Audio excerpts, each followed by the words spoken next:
Hello friends. तो आज हम जो अपनी संस्कृत शिक्षण वीडियो से संबंधित वीडियो सीरीज चल रही थी उसका पार्ट 10 लेके आ चुकी हूँ। इससे पहले हमने 9 पार्ट शिक्षण वीडियो से संबंधित कर लिए हैं। अगर आपको वो सब पढ़ने हो तो मैंने उनके एक प्ले लिस्ट बना दी है, उसमें जाकर आप बिना डिस्टर्बेंस के उसे आसानी से पढ़ सकते हैं। तो हम देखेंगे कि हम इस वीडियो में क्या पढ़ेंगे। तो आपको जैसे नाम से पता चल रहा है कि हम संस्कृत भाषा शिक्षण के कौशल पढ़ेंगे, और आपको पता है कौशल कितने प्रकार के होते हैं। 4 प्रकार के होते हैं: श्रवण, भाषण, पठन और लेखन। इन सब के बारे में हम आज इस वीडियो में अध्ययन करेंगे। तो सबसे पहले हम देखते हैं भाषा क्या होती है। क्योंकि हम भाषा कौशलों के बारे में अध्ययन करने जा रहे हैं तो हमें ये पता होना चाहिए कि हम भाषा किसे कहते हैं। तो भाषा होती है मुख से उच्चारित होने वाले शब्द और वाक्यों आदि का वह समूह है जिसके द्वारा मन की बात बताई जाती है। भाषा वह माध्यम होता है जिसके द्वारा हम अपने मन की बात दूसरों को बताते हैं, या फिर दूसरों के मन की बात या फिर जो उनके विचार है उनको हम ग्रहण करते हैं। तो आपको आज से कोई पूछ ले कि भाषा क्या होती है, तो भाषा क्या होती है? अपने विचारों या फिर अपनी बातों का अभिव्यक्त करने का एक माध्यम होती है भाषा, और ये शब्दों एवं वाक्यों का समूह होती है। आगे है, सामान्यतः भाषा को वैचारिक आदान प्रदान का माध्यम कहा जा सकता है। वैचारिक आदान प्रदान का, जैसे कि हम अपने विचारों को बताते हैं या फिर किसी के विचारों को सुनते हैं, तो वही क्या है? वैचारिक आदान प्रदान। तो सामान्यतः भाषा को क्या कहते हैं? वैचारिक आदान प्रदानों का माध्यम कहते हैं। आगे है, भाषा मुख्य रूप से 3 प्रकार के होते हैं। भाषा के कितने रूप होते हैं? 3 रूप होते हैं। पहला रूप है मौखिक, दूसरा लिखित और तीसरा सांकेतिक रूप है। मौखिक रूप से यानी कि आप किसी को मौखिक रूप से यानी बोलकर अपनी बातें बता रहे हो, बोलना। मौखिक में कौन सा आएगा? बोलना और सुनना। ये दोनों किस में आएंगे? मौखिक अभिव्यक्ति में आएंगे। यानी मौखिक, आप किसी की बातों सुन रहे हो तो अगला बात को बोल रहा है तभी तो आप उसे सुन रहे हो, तो बोलना और सुनना दोनों क्या होंगे? मौखिक भाषा होगी। और लिखित भाषा में कौन सी आएगी? पढ़ना और लिखना। ये किस में आएंगे? लिखित भाषा आएंगे। लिखित भाषा में आएंगे। अगर आपसे पूछा जाए कि लिखित भाषा के अंतर्गत कौन सा आता है, तो पढ़ना, क्योंकि हम पठन भी करते हैं तो वह लिखित रूप में लिखा हुआ होगा, उसी को तो हम पढ़ेंगे। और लिखना, ये दोनों क्या है? लिखित भाषा। और संकेत यानी किसी चीज को संकेत के रूप में समझाना, सांकेतिक भाषा है। तो आपको पता चल गया है यहाँ पे भाषा क्या होती है, भाषा के कितने रूप होते हैं? 3 रूप होते हैं। तो आगे हम देखते हैं, अपना जो टॉपिक है उसके बारे में पता करते हैं कि संस्कृत भाषा कौशल क्या होते हैं, ये इसके कितने सोपान होते हैं, सोपानों के अंतर्गत हमें क्या पढ़ना है, और इन सोपानों को उद्देश्य क्या है, इन सोपानों को पढ़ाने की विधियां क्या है। तो हमारा सबसे पहले है कि संस्कृत भाषा कौशल। संस्कृत भाषा शिक्षण का यही उद्देश्य है कि छात्रों को इन 4 भाषाई कौशलों में निपुण बना दिया जाए। अगर आपसे पूछा जाए कि, अगर आपसे डायरेक्टली ये पूछा जाए कि भाषा शिक्षण का उद्देश्य क्या होता है, तो ये होगा कि जो भाषाई कौशल है उनमें बच्चों को निपुण बनाना। अगर आपसे पूछा जाए कि संस्कृत भाषा कौशल का उद्देश्य क्या है, तो संस्कृत भाषा में के भाषाई कौशल में बच्चे को निपुण बनाना। भाषा शिक्षण का मेन उद्देश्य क्या होगा? बच्चे को चारों भाषाई कौशलों में निपुण बनाना। अब हमें आगे देखना है कि 4 भाषाई कौशल कौन कौन से हैं। आगे है इसमें, जिसे छात्र संस्कृत विषय अवबोध एवं स्वयं रचनात्मक कार्य कर सके। जिसे छात्र क्या करेगा? संस्कृत विषय के प्रति उसमें अवबोध यानी एक समझ पैदा होगी, और वह उसकी स्वयं रचनात्मक, कोई स्वयं भी किसी रचनात्मक कार्य को कर पाएगा। आगे है संस्कृत भाषा। संस्कृत में भाषा के 4 प्रमुख कौशल होते हैं। संस्कृत में भाषा के कितने कौशल होंगे? 4 कौशल होंगे, जिसका क्रम आगे है: श्रवण कौशल, पठन कौशल, वाचन कौशल, लेखन कौशल। श्रवण का मतलब होता है सुनना, पठन का अर्थ होता है पढ़ना, वाचन का अर्थ होता है बोलना, और लेखन का अर्थ क्या होगा? लिखना। ठीक है, तो आपको पता चल गया सबसे पहले भाषाई कौशल का उद्देश्य क्या होता है और भाषाई कौशल कितने प्रकार के होते हैं। आगे हम इनके क्रम देखेंगे कि इनके क्रम से संबंधित भी एक क्वेश्चन है जो लगभग आजकल सभी एग्जाम में पूछा जाता है कि इनको बच्चों को पढ़ाने का कौन सा क्रम होता है, या फिर कौन सा एक स्वाभाविक तरीका होता है जिससे हम बच्चों को पढ़ाते हैं। तो आपको यहाँ तक इतना ध्यान में रखना है कि ये क्या होते हैं? भाषा के 4 कौशल होते हैं: सुनना, पढ़ना, बोलना और लिखना। इनको इंग्लिश में कहते हैं लिसनिंग, स्पीकिंग, रीडिंग और राइटिंग। LSRW के नाम से इसे आप याद रख सकते हैं। तो आगे कुछ महत्वपूर्ण बातें हैं। ये महत्वपूर्ण बातें हमारे एग्जाम में बहुत ही पूछी जाती हैं। कुछ मैंने इनको अलग से आपको डिनोट करके बताया है, क्योंकि जब हम इनको थोड़ी थ्योरेटिकल रूप में पढ़ते हैं तो ये चीज़ें हमारे थोड़ी दिमाग से निकल जाती है, तो मैंने अलग इनको बता दिया आपको याद करने के लिए। अगर आपसे पूछा जाए कि श्रवण वदन या फिर भाषण, वदन को क्या कहते हैं, भाषण कहते हैं, यानी बोलना। श्रवण वदन या फिर भाषण कौन कौशल ध्वनि विज्ञान से जुड़े हुए हैं। अगर आपसे ऐसे पूछा जाए कि श्रवण और भाषण कौशल कौन से विज्ञान से जुड़े हुए हैं, ध्वनि विज्ञान से जुड़े हुए हैं। ध्वनि विज्ञान का मतलब होता है बोलकर किसी बात को सुनना। आप किसी की बात को सुन रहे हो तो वह अगला बोल रहा है तभी उसको सुन रहे हो, आप उसे ध्वनि के माध्यम से सुन रहे हो। तो सुनना भी क्या होता है, ध्वनि के माध्यम से हम सुनते हैं, और बोलते भी किसके माध्यम से, ध्वनि के माध्यम से अपने विचारों को व्यक्त करते हैं। तो श्रवण और वदन कौन से विज्ञान से संबंधित है, ध्वनि विज्ञान से संबंधित है। आगे पठन व लेखन लिपि विज्ञान से संबंधित है। पठन और लेखन लिपि विज्ञान से संबंधित है। लिपि विज्ञान का क्या अर्थ होता है, लिपि विज्ञान का अर्थ होता है कि एक अक्षरों का आकार। अक्षरों का आकार मतलब आप किसी भी भाषा को पढ़ रहे हो तो उसमें जो उसकी शब्दावली होती है, उसके क्या होता है, उसमें जो अक्षर होते हैं उनका एक निश्चित आकार होता है। उसी आकार को क्या कहते हैं, उस भाषा की लिपि कहते हैं। जैसे कि संस्कृत की और हिंदी की देवनागरी लिपि है, तो देवनागरी लिपि में क्या कुछ शब्द है उनका निश्चित आकार है, उन्हीं के आधार पर वो सारी जो हमारी सब विषय है वो टिका हुआ है। तो आपसे ये भी पूछा जाए कि हिंदी और संस्कृत की लिपि कौन सी है, तो देवनागरी लिपि है। और पठन और लेखन में जो शब्द होते हैं उनका एक निश्चित आकार व लिखित रूप में होते हैं, तो इसे क्या कहते हैं, लिपि विज्ञान से जुड़े हुए। अगला पॉइंट है श्रवण और पठन इनपुट का कार्य करते हैं। आपने कंप्यूटर में इनपुट और आउटपुट के बारे में तो पढ़ा ही होगा। और अगला पॉइंट होगा भाषण एवं लेखन आउटपुट का कार्य करते हैं। तो मैं आपको बता दूं कि इनपुट और आउटपुट क्या होते हैं। इनपुट का मतलब होता है किसी भी बात या फिर किसी भी वस्तु या फिर किसी के भी विचार को ग्रहण करना। इनपुट यानी अपने अंदर समाहित करना। इनपुट का मतलब अपने अंदर समाहित करना। आउटपुट यानी अभिव्यक्त करना, अपने विचारों को या फिर अपनी बातों को क्या करना, अभिव्यक्त करना। आपने कंप्यूटर में देखा होगा कि सबसे पहले हम कंप्यूटर को इनपुट देते हैं। कोई भी मान लो डॉक्यूमेंट है या फिर कुछ भी बातें हमें कंप्यूटर के साथ शेयर करनी है, तो हम सबसे पहले उसको क्या देंगे, या फिर कुछ भी मान लो हमें सर्च करना है, जैसे कि गूगल पे हमने कुछ सर्च किया तो हमने सबसे पहले क्या किया, उसको इनपुट दिया। इनपुट के बाद में उसका रिजल्ट आया, जो हमने सर्च किया है उसका हमें पता चला, तो ये क्या हो गया, आउटपुट हो गया। ठीक है, तो इसी प्रकार भाषा कौशलों में भी क्या होता है, श्रवण और पठन होते हुए इनपुट का कार्य करते हैं। अब श्रवण और पठन इनपुट का कार्य किस प्रकार करेंगे, सुनकर भी हम क्या करते हैं, किसी भी बात को ग्रहण करते हैं। किसी भी व्यक्ति की हम जब बातें सुन रहे होते हैं तो हमारे वो उसे हम दिमाग में डायरेक्टली उसे ग्रहण करते हैं, और पढ़कर भी हम किसी चीज को क्या करते हैं, ग्रहण करते हैं। तो आपसे पूछा जाए कि श्रवण और पठन का कार्य क्या होता है, तो इनपुट करने का यानी ग्रहण करने का, किसी भी बात को ग्रहण करने का कार्य क्या होगा, किनका होगा, श्रवण और पठन का होगा। और आगे हमारा है भाषण और लेखन। भाषण यानी बोलना। भाषण को बोलने से भी याद रखें, लेकिन आप दोनों याद रखें, वदन भी याद रखें, क्योंकि कई बार एग्जाम में भाषण की जगह वदन दे दिया जाएगा या फिर बोलना दे दिया जाएगा, तो आपको वहां पे कंफ्यूजन हो सकता है। तो भाषण और लेखन क्या है, आउटपुट का कार्य करते हैं। हम किसी अपनी बात को किसी के सामने अभिव्यक्त करते हैं बोलकर, तो हम क्या कर रहे हैं, आउटपुट दे रहे हैं, अगले को वो बात बता रहे हैं, तो ये क्या है, अभिव्यक्त करना। अभिव्यक्त हम किसके माध्यम से करेंगे, बोलकर करेंगे, भाषण के माध्यम से करेंगे या फिर वदन के माध्यम से करेंगे। और लेखन क्या होता है, लेखन अपने विचारों को लिखकर अभिव्यक्त करना।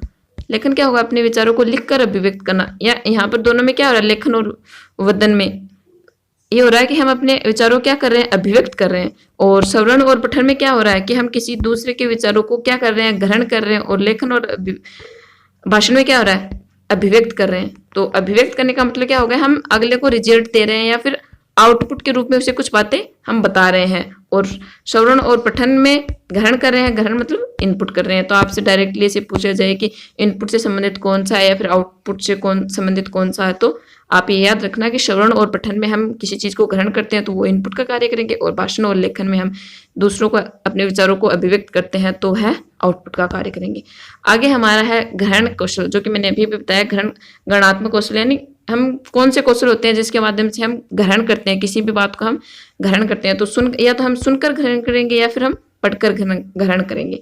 लिखित रूप में जो बातें लिखी हुई है उनको हम पढ़कर क्या करेंगे, ग्रहण करेंगे। आगे हमारा है अभिव्यक्तात्मक कौशल, यानी अभिव्यक्त करने के कौशल, अपनी बातों को दूसरों के सामने रखने के कौशल। तो या तो हम बोलकर वाचन करके अपनी बातों को अभिव्यक्त करेंगे या फिर हम लिखकर अभिव्यक्त करेंगे। जो मान लो आप उसे बोलने में सक्षम नहीं है। बहुत से बच्चे होते हैं जो हम अपनी बातों को बोलने में सक्षम नहीं हो पाते हैं, तो वो क्या करते हैं, लिखकर अभिव्यक्त करते हैं। और बहुत से बच्चे ऐसे होते हैं जो उनका लेखन कौशल उनका अच्छा नहीं होता, वो है अपनी बातों को बोलकर अभिव्यक्त करते हैं, अपने विचारों को दूसरों के सामने बोलकर प्रकट करते हैं। तो ये आपने समझ लिया कि ग्रहण कौशल में कौन से आएंगे, श्रवण और पठन। और जो वाचन कौशल अभिव्यक्त करने का कौशल है, उसमें वाचन लेखन आएंगे। आगे हमारा है कि जो हम आगे कौशल पढ़ने जा रहे हैं उनका उद्देश्य, मेन उद्देश्य क्या है, तो इनके बारे में आगे तो हम इनके बारे में विस्तार से अध्ययन करेंगे, लेकिन मैंने आपको यहाँ पे शॉर्टकट बता दिया। श्रवण कौशल का अर्थ होता है श्रुत्वा अर्थग्रहणम, यानी सुनकर अर्थ को ग्रहण करना। भाषण कौशल का अर्थ होता है मौखिक का अभिव्यक्ति, मौखिक रूप से अभिव्यक्त करना। भाषण का मतलब क्या होता है, बोलना। बोलने का मतलब क्या होगा, हम मौखिक रूप से अपनी अभिव्यक्ति दे रहे हैं। तो भाषण कौशल का अर्थ क्या हुआ, मौखिक का अभिव्यक्ति। पठन कौशल का अर्थ हुआ पढ़कर ग्रहण करना। और लेखन कौशल का अर्थ हुआ लिखकर लिखित्वा अभिव्यक्ति। अब आप यहाँ पे देख सकते हैं कि जो श्रवण और जो पठन है उसमें हम क्या कर रहे हैं, ग्रहण। हम सुनकर ग्रहण कर रहे हैं और पढ़कर ग्रहण कर रहे हैं। और जो अगला हमारा है भाषण और लेखन। तो भाषण और लेखन में हम क्या कर रहे हैं, अभिव्यक्त कर रहे हैं। हम मौखिक रूप से अभिव्यक्त कर रहे हैं, मौखिक रूप से यानी बोलकर ध्वनि के माध्यम से हम अभिव्यक्त कर रहे हैं, लिखित रूप से अभिव्यक्त कर रहे हैं। तो यहाँ ये दोनों क्या कौन से हो गए, अभिव्यक्ति से संबंधित, ये दोनों हो गए ग्रहण से संबंधित। अगर आपसे डायरेक्टली ऐसे पूछा जाए कि श्रवण कौशल का उद्देश्य क्या होता है, तो सुनकर श्रुत्वा अर्थगणनम श्रवण कौशल का उद्देश्य होगा। और मौखिक भाषण कौशल का उद्देश्य होगा मौखिक का अभिव्यक्ति। पठन कौशल का होगा पठित्वा अर्थगणनम। और लेखन कौशल का अर्थ होगा लिखित्वा अर्थगणनम। एक क्वेश्चन इस प्रकार आता है, आपसे ये पूछ लिया जाएगा, जैसे कि दो ऑप्शन बताती हूँ मैं आपको, और दो ऑप्शन तो कुछ भी हो सकते हैं। आपको एक नंबर ऑप्शन में ये दे दिया और दूसरा नंबर आपसे पूछ लिया गया है कि श्रवण कौशल का उद्देश्य क्या। आपको पहले ऑप्शन में श्रुत्वा अर्थगणनम दे दिया, अगले ऑप्शन में आपको सार्थक रूप से सुनना दे दिया, सार्थक रूप से सुनना।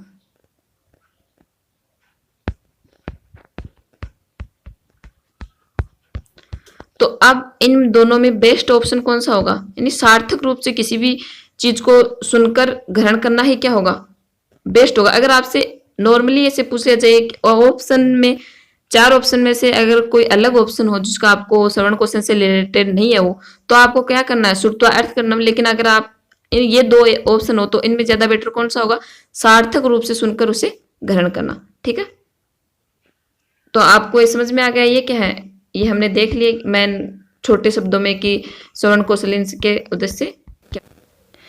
और एक बात और, इनका क्रम आपको याद रखना, क्योंकि आजकल एग्जामों में बहुत ही ज्यादा इनसे क्रम से संबंधित क्वेश्चन पूछे जाते हैं। तो इनका क्रम यही होता है, सबसे पहले बच्चा सुनता है, फिर वह बोलता है, फिर वह पढ़ता है और फिर वह लेखन का कार्य करता है। तो आपसे अगर पूछा जाए कि इनका क्रम क्या है, तो इनका क्रम यही है कि सबसे पहले बच्चा सबसे पहले सुनने का कार्य करता है। मैंने आपको यहाँ पे जो इंग्लिश ट्रांसलेशन है भाषा कौशलों का उनके बारे में भी बता दिया है। तो सबसे पहले बच्चा सुनने का कार्य करेगा, फिर वह सुनने के पश्चात जो अपने आसपास की भाषा है जो उसने सुनी है उसका क्या करता है, बोलने का प्रयास करता है। बोलने के प्रयास के पश्चात वह पढ़ने का प्रयास करता है। वह जो भी उसने भाषा सीखी है, फिर जो भी हम भाषा उसे सिखाना चाहते हैं उसको क्या करेगा, पढ़ने का प्रयास करेगा। और पढ़ने के प्रयास के पश्चात वह उसे लिखने का प्रयास करेगा। तो आपको पता चल गया, सबसे पहले बच्चा सुनेगा, फिर वह बोलेगा, फिर वह पढ़ेगा और फिर वह लिखेगा। अब हम इन सबको लिखित रूप में देखेंगे जिससे हमें नोट्स बनाने हैं। और अगर आपसे इनमें से 20 से भी क्वेश्चन पूछे जाते हैं पिछले एग्जामों में, आप देखोगे तो इनके क्रम से संबंधित कि इनका एक निश्चित क्रम कौन सा है, तो इनका निश्चित क्रम भी यही होता है कि LSRW। अब इस क्रम में इनका LSRW से भी आप इसको याद रख सकते हैं। L का क्या मतलब हो गया, लिसनिंग, S का स्पीकिंग, R का रीडिंग और W का राइटिंग।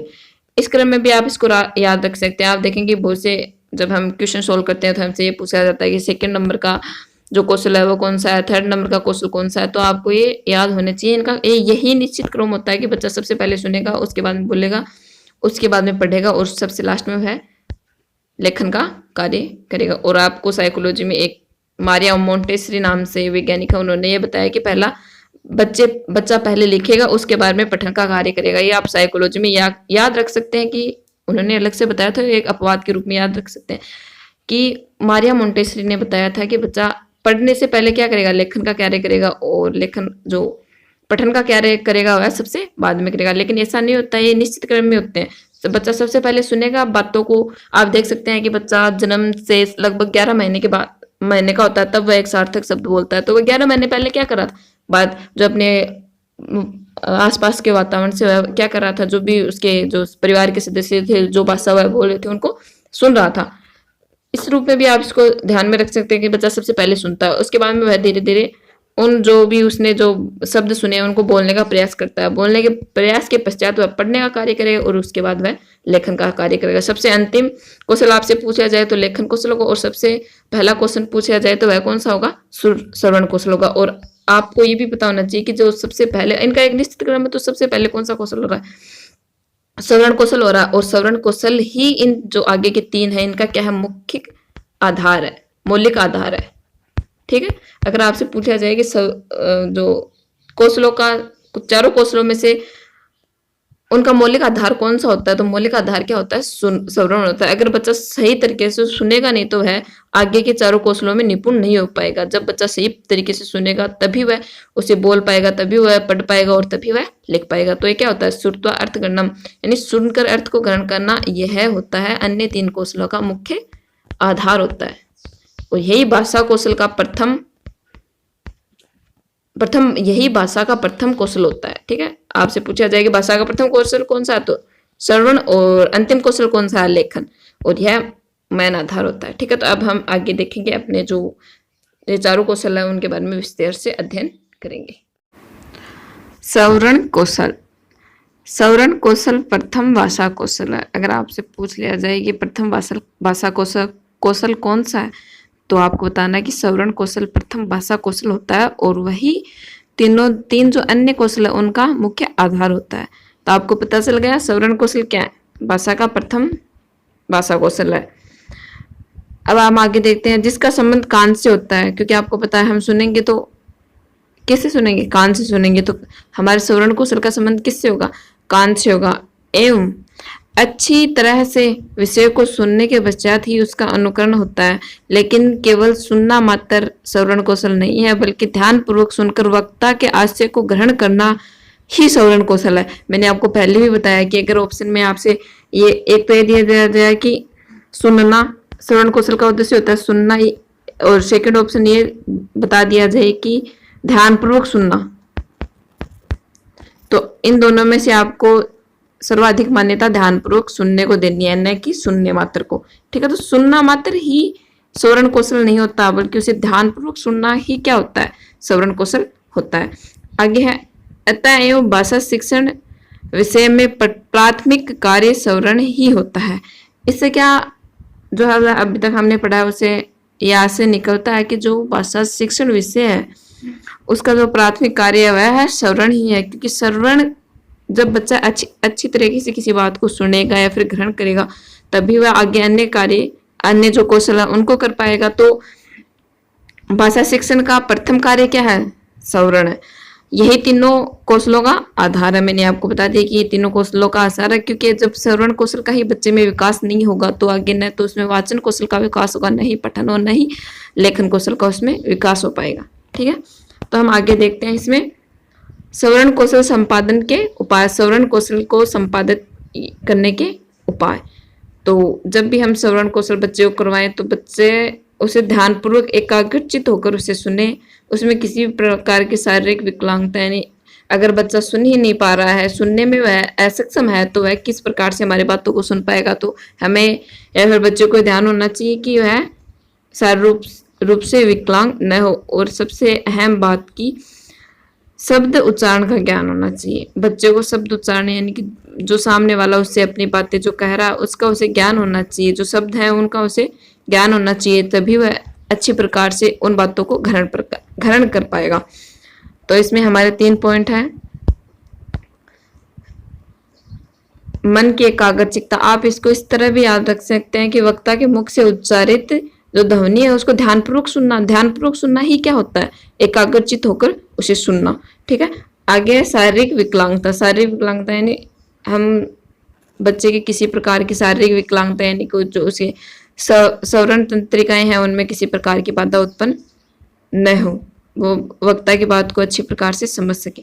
आगे हमें शुद्ध उच्चारण का ज्ञान, बच्चे को शुद्ध उच्चारण का ज्ञान होना चाहिए जिससे कि वह वक्ता की बातों को ध्यानपूर्वक सुन सके, उनका एक स्पष्ट अध्ययन कर सके और उनके प्रति एक समझ बना सके। ठीक है, तो आगे हमारा है श्रवण कौशल के साधन। इन कौन कौन से साधन है जिसके माध्यम से हम श्रवण कौशल को बच्चों में विकास कर सकते हैं। तो सबसे पहला हमारा कक्षा कक्ष प्रक्रिया में वार्ता। वार्ता का मतलब होता है बातचीत। वार्ता का मतलब क्या होगा, आपसी बातचीत, यानी किसी भी टॉपिक को लेकर आपसी बातचीत होती है, वही क्या होती है, वार्ता होती है। कहानी, तो बच्चों के साथ वार्ता करवाई जाए, उनसे कहानी या फिर श्लोक इत्यादि सुनना। बच्चों से या तो कोई वार्ता यानी कोई बातचीत उनसे करवाई जाए, किसी टॉपिक को लेकर बातचीत, या फिर कहानी उनसे सुनी जाए या फिर श्लोक उनसे सुना जाए, संस्कृत से संबंधित है।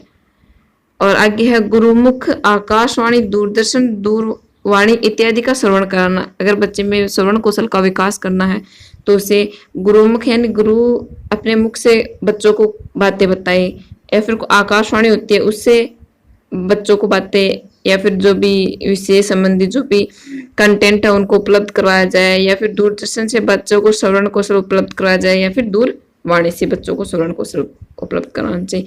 तो हमने देख लिया सबसे पहले श्रवण कौशल क्या होता है। श्रवण कौशल क्या होता है, सुनकर अर्थग्रहण करना या फिर सार्थक रूप से अर्थग्रहण करना, ये क्या होता है, श्रवण कौशल होता है। और श्रवण कौशल के कौन कौन से उपाय हैं या फिर कौन कौन से तत्व हैं, तत्व भी इनको आप समझ सकते हैं कि श्रवण कौशल को अधिक से अधिक विकसित करने के लिए कौन कौन से तत्व हैं।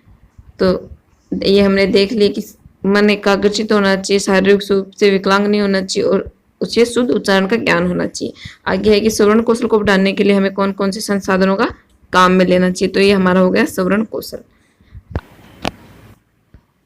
तो अगला हमारा है भाषण कौशल। भाषण का मतलब होता है बोलना, यानी कि हम मौखिक रूप से अपने विचारों को किस प्रकार से अभिव्यक्त करते हैं, वही क्या होता है, भाषण कौशल। ठीक है, तो अब हम पढ़ेंगे भाषण कौशल के बारे में। भाषण का अर्थ मौखिक अभिव्यक्ति। मैंने आपको बताया कि भाषण का अर्थ क्या होगा, मौखिक अभिव्यक्ति। अंग्रेजी में इसे स्पीकिंग या स्पीक कहते हैं। अगर आपको हिंदी में न याद रहे तो आप इसे इंग्लिश में याद रख सकते हैं, स्पीकिंग या फिर स्पीक।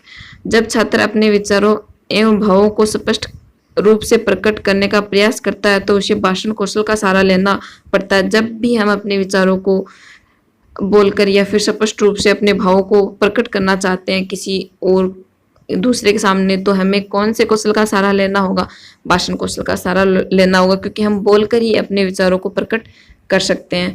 आगे है भाषा कौशल के आधार पर ही उनकी अभिव्यक्ति का मूल्यांकन किया जा सकता है। मतलब भाषा कौशल के आधार पर ही हम ये मूल्यांकन कर सकते हैं कि बच्चा अपनी जो विचार है या फिर जो भी भावनाएं है वह कितनी अच्छी तरीके से वह अभिव्यक्त कर सकता है। तो यह क्या है, अभिव्यक्ति का एक माध्यम है। हम मूल्यांकन कर सकते हैं कि बच्चे ने जो सीखा है वह किस प्रकार से वह उसे अभिव्यक्त कर सकता है। आगे है जब एक छात्र स्वर एवं धारा प्रवाह रूप में बोलते हुए अपने विचारों को प्रस्तुत करता है तो यह माना जाता है कि उसमें वाचन कौशल की योग्यता है। ये एक मेन पॉइंट है कि जब एक बच्चा सस्वर एवं धारा प्रवाह रूप में बोलते हुए अपने विचारों को प्रस्तुत करता है। सस्वर और धारा प्रवाह का मतलब होता है कि एक निश्चित क्रम में वह अपनी बात को रखता है, तो वह क्या होगा, उसमें वाचन कौशल का विकास हो चुका होगा। किसी भी बात को स्पष्ट रूप से किसी के सामने व्यक्त करना, एक निश्चित क्रम में उसे व्यक्त करना जिससे कि अगला उस बात को समझ पाए, वही क्या होता है, धारा प्रवाह होता है। और जब बच्चा धारा प्रवाह के रूप में अपनी बातों को या फिर अपने विचारों को प्रस्तुत करने लग जाता है तो उसमें कौन से कौशल का विकास हो जाता है, वाचन कौशल का विकास हो जाता है, फिर वाचन कौशल की योग्यता उसमें हो जाती है। अगला पॉइंट हमारा यह है द्वितीय भाषण कौशल है। मैंने आपको बता दिया कि वाचन कौशल कौन सा होता है, द्वितीय भाषण कौशल होता है। कुछ इसमें मेन पॉइंट है, जैसे कि भाषण कौशल जन्मजात कौशल नहीं होता है, ना ही वंशानुगत होता है। आपको पता है भाषा क्या होती है, भाषा एक अर्जित संपत्ति होती है। बच्चा जिस भी वातावरण में रहता है वह उसी भाषा को सीख लेता है। तो ये क्या है, एक अर्जित संपत्ति है। भाषा न ही तो वंशानुगत है और न ही जन्मजात है। तो जो भाषा के जो कौशल है वो भी न ही तो जन्मजात होंगे और न ही वंशानुगत होंगे। जन्मजात यानी जन्म के साथ हम जो जन्म के साथ जो लेके आते हैं वह क्या होते हैं, जन्मजात कौशल होते हैं। वंशानुगत जो हमें वंश से, जो हमारे वंश क्रम होता है उससे जो भी प्राप्त होता है वह वंशानुगत होता है। और जन्म का मतलब हम जन्म के साथ लेके आते हैं। तो आपको पता चल गया, भाषा ही अपने आप में एक अर्जित संपत्ति है। तो भाषा के कौशल भी क्या है, अर्जित है। तो हमारा पहला पॉइंट है, भाषा कौशल जन्मजात कौशल नहीं होता है और ना ही वंशानुगत होता है। तो हमारा अगला पॉइंट है, हम जिस वातावरण में रहकर जो भी सुनते हैं और लोगों को बोलते हुए देखते हैं उसी के अनुसार हमारे भाषण कौशल को बल मिलता है। जब बच्चा जिस भी वातावरण में रहता है उसी के अनुसार वह क्या करेगा, बोलने का प्रयास करेगा। इससे हमारे भाषण कौशल को क्या मिलेगा, बल मिलेगा। अगर बच्चे का वातावरण हिंदी मीडियम का है तो वह हिंदी भाषा को सीखना प्रारंभ कर देगा। अगर उसके चारों तरफ का वातावरण इंग्लिश है तो इंग्लिश भाषा बोलने वाला तो वह इंग्लिश भाषा या फिर अंग्रेजी भाषा बोलने लग जाएगा। अगर वहां पर फ्रेंच बोली जाती है तो वह बच्चा फ्रेंच बोलने लग जाएगा। ठीक है।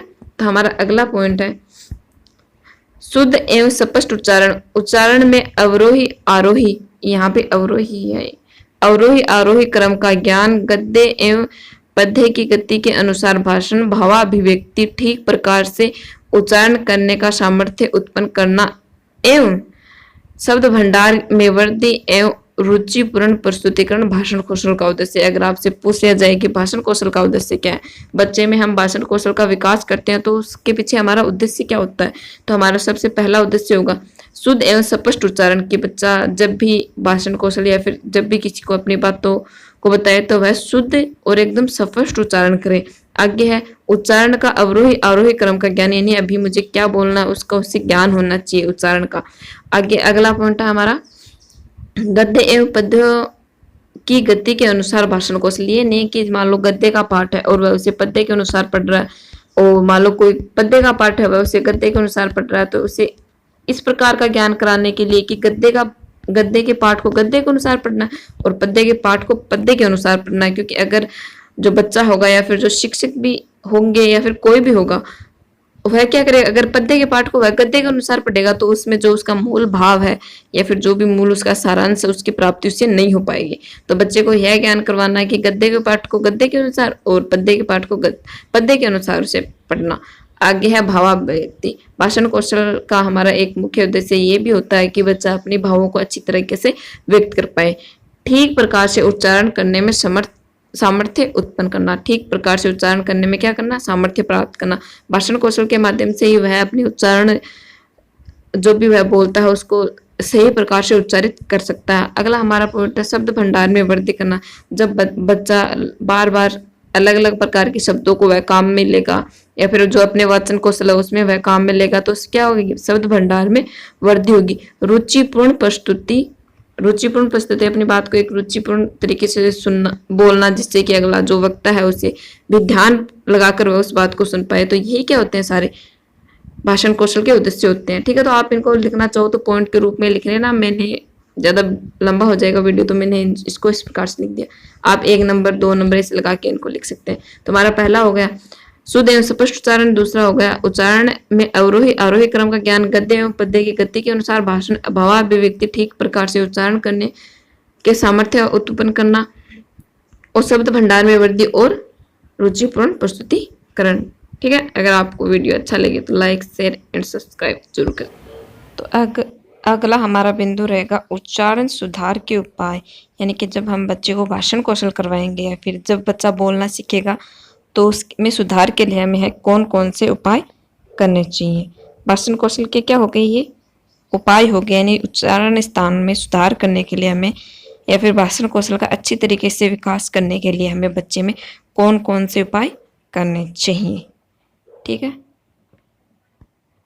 पहला पॉइंट है अध्यापक स्वयं अपना उच्चारण सुधारे। यानी जो भी अध्यापक उसे पढ़ा रहा है उसे अपने उच्चारण जो भी वह शब्द बोल रहा है उसको अगर वह सही तरीके से उच्चारण नहीं कर पा रहा है तो बच्चा भी उसे उसी प्रकार से सीख लेगा, जो कि बच्चे में वाचन कौशल का विकास सही तरीके से नहीं हो पाएगा। तो सबसे हर टीचर का एक कर्तव्य होता है कि वह जो भी उच्चारण शब्द उच्चारित करे उसके उसे शुद्ध रूप में बच्चों के सामने रखे, जिससे कि बच्चे फिर उसे शुद्ध रूप में सीख पाए। आपको पता होगा कि जो बच्चा होता है या फिर जो भी बालक होता है, फिर जो भी छात्र होता है, वह सबसे ज्यादा अनुकरण करता है अपने शिक्षक का अनुकरण करता है। तो शिक्षक होना भी अपने आप में एक बहुत बड़ी रिस्पॉन्सिबिलिटी होती है। तो क्योंकि शिक्षक में बहुत सारे कौशलों का होना बहुत ही आवश्यक है, क्योंकि बच्चे उसका अनुकरण करेंगे। अगर शिक्षक अच्छी तरीके से उच्चारण नहीं कर पा रहा है शब्दों को, तो बच्चे भी उसे अच्छी प्रकार से उच्चारित नहीं कर पाएंगे, जो कि अपने आप में एक बहुत ही बड़ा दोष होता है। ठीक है, तो हमारा पहला उपाय हो गया कि अध्यापक स्वयं अपना उच्चारण सुधारे, उच्चारण सुधारे। हमारा दूसरा पॉइंट है छात्रों को शुद्ध उच्चारण के लिए प्रेरित करें। छात्र अगर गलत उच्चारण कर रहे हैं तो उसे शुद्ध उच्चारण के लिए बच्चों को प्रेरित करना चाहिए। अगला पॉइंट है अशुद्ध संशोधन करना, यानी बच्चा उच्चारण में जो भी अशुद्धि कर रहा है या फिर जो भी गलत बोल रहा है शब्दों का उच्चारण, तो उसका क्या करना, संशोधित करना और अभ्यास करवाना। बच्चे को बार बार अभ्यास करवाना कि आप इस प्रकार से इसे उच्चारित करिए, जिससे कि आपका उच्चारण कौशल या फिर वाचन कौशल अच्छा हो सके। अगला पॉइंट है छात्रों को व्याकरण के नियमों की जानकारी देना। जब बच्चे को व्याकरण के नियमों का ज्ञान होगा, तभी वह सही प्रकार से ये समझ पाएगा कि जो वह बोल रहा है, जो वह उच्चारित कर रहा है, वह सही है या फिर नहीं है। तो व्याकरण का ज्ञान होना अपने आप में बच्चे को बहुत ही जरूरी है। बिना व्याकरण के ज्ञान के वह बच्चा उस शब्द के मूल जो भी उसका आधार है शब्द का, उस तक वह नहीं पहुंच पाएगा। तो बच्चे को बहुत ही आवश्यक है कि वह उस शब्द या फिर जो भी वह उसे विषय पढ़ रहा है उसके व्याकरण का ज्ञान हो। जैसे कि अगर हम बच्चे को संस्कृत पढ़ा रहे हैं, तो संस्कृत संबंधी जो भी उच्चारण स्थान होते हैं, फिर संस्कृत संबंधी जो भी व्याकरण के नियम होते हैं, उनका बच्चों को ज्ञान होना बहुत ही आवश्यक है। अगला हमारा पॉइंट है 5वें नंबर का प्रतियोगिताओं में कौन कौन से, जैसे कि अंताक्षरी करवाना, भाषण स्पर्धा, वाद विवाद, गीत आदि का आयोजन करवाना। क्योंकि बच्चा ज्यादा से ज्यादा अंताक्षरी या फिर वाद विवाद या फिर गीत प्रतियोगिताओं में भाग लेगा, तो उसमें वाचन कौशल का विकास होगा। अगला हमारा पॉइंट है बाल सभा एवं प्रार्थना सभा का आयोजन करना। आपको पता है बाल सभा क्या होती है? जो हम बीएड करते हैं तो भी शनिवार के दिन या फिर कोई भी सप्ताह में एक दिन सबको बाल सभा करवाई जाती है। या फिर आजकल सरकार ने ये नियम भी बना दिया है कि जो सरकारी स्कूल होती हैं या फिर प्राइवेट, लेकिन ये सरकारी में ज़्यादा लागू है कि सरकारी स्कूल होती हैं उनमें बाल सभा करवाई जाती है। यानी बच्चों से एक एक बच्चे को आगे बोर्ड के पास आकर कुछ ना कुछ बोलना होता है, तो वह क्या होती है, बाल सभा होती है। तो बाल सभाओं का आयोजन एवं प्रार्थना सभा का आयोजन करवाना चाहिए। जो सुबह हम प्रार्थना करवाते हैं बच्चों को, वो प्रार्थना सभा होगी, और सप्ताह में एक बार बाल सभा का आयोजन करवाना चाहिए। बच्चा कुछ भी बोले आगे आकर अपनी बात को क्या करे, अभिव्यक्त करे। अगला हमारा पॉइंट है शारीरिक विकलांगता हेतु चिकित्सा संपर्क। अगर बच्चे में कोई भी वाचन कौशल से संबंधी या फिर कोई भी और उसे शारीरिक विकलांगता है, तो चिकित्सक से वह संपर्क करे। अगला हमारा पॉइंट है 8 नंबर का संस्कृत के विसर्ग, अनुस्वार, बालाघात, हलंत का ज्ञान कराना। संस्कृत में आपने देखा होगा कि विसर्ग का भी प्रयोग होता है, अनुस्वार का भी प्रयोग होता है, बालाघात का भी और हलंत का भी प्रयोग होता है। तो बच्चे को व्याकरण से संबंधित जब भी आप ज्ञान कराओ या फिर वाचन कौशल का जब भी उसमें विकास करो, तो उससे सबसे पहले आप जो विसर्ग होता है, अनुस्वार होता है, बालाघात होते हैं और हलंत होते हैं, इसके अलावा भी बहुत से नियम होते हैं संस्कृत या फिर किसी भी भाषा में, तो उनका बच्चों को ज्ञान करवाए। आगे है श्लोक याद कराना। क्योंकि तो इसके बाद हमारा जो तीसरा मेन पॉइंट होगा वह होगा कि अशुद्ध उच्चारण के कारण, यानी बच्चा जब भी भाषण कौशल करता है या फिर जब भी वह अपनी बातों को अभिव्यक्त करता है, तो वह जो अशुद्धियां करता है उसका जो मेन कारण है वह क्या है। तो हमारा पहला पॉइंट है अज्ञानता। अज्ञानता होने का अर्थ होता है कि बच्चा जो भी उच्चारित कर रहा है उसे उसके बारे में ज्ञान न होना। हो सकता है उसे उस शब्द के उच्चारण स्थानों के बारे में बात ना हो सकता है उस शब्द का सही उच्चारण क्या होगा उसके बारे में भी उसे ज्ञान ना हो। तो अज्ञानता का अर्थ होता है कि वह उस शब्द या फिर जो भी वह बातें बोलना चाहता है या फिर जो अभिव्यक्त करना चाहता है उसके बारे में उसे ज्ञान ना होना ही क्या होता है, अज्ञानता। हमारा अगला पॉइंट होता है ध्वनि का विलोप कर देना। बहुत से शब्द ऐसे होते हैं, फिर बहुत से बच्चे भी ऐसे होते हैं जो कि जल्दबाजी में क्या करते हैं, बीच में 2 शब्द होते हैं, फिर जो एक कंप्लीट सेंटेंस जब वो बोलते हैं तो बीच में कुछ ध्वनियां ऐसी होती है जिनका वह विलोप कर देते हैं। तो ध्वनियों का विलोप करना भी एक अशुद्ध उच्चारण का कारण है। हमारा अगला पॉइंट होगा ध्वनियों का अलप एवं अति उच्चारण करना। जब भी बच्चा भाषण कौशल करता है तो ध्वनि यानी कि जो वह बोलना चाहता हो या तो उससे बहुत ही धीमी आवाज में बोलेगा या फिर उससे बहुत ही ऊंची आवाज में बोलेगा। तो यह भी क्या है, उच्चारण, शुद्ध उच्चारण का एक दोष है। क्योंकि जब भी बच्चा अपनी बातों को अभिव्यक्त करे तो उसकी जो वॉल्यूम है या फिर वो ध्वनि है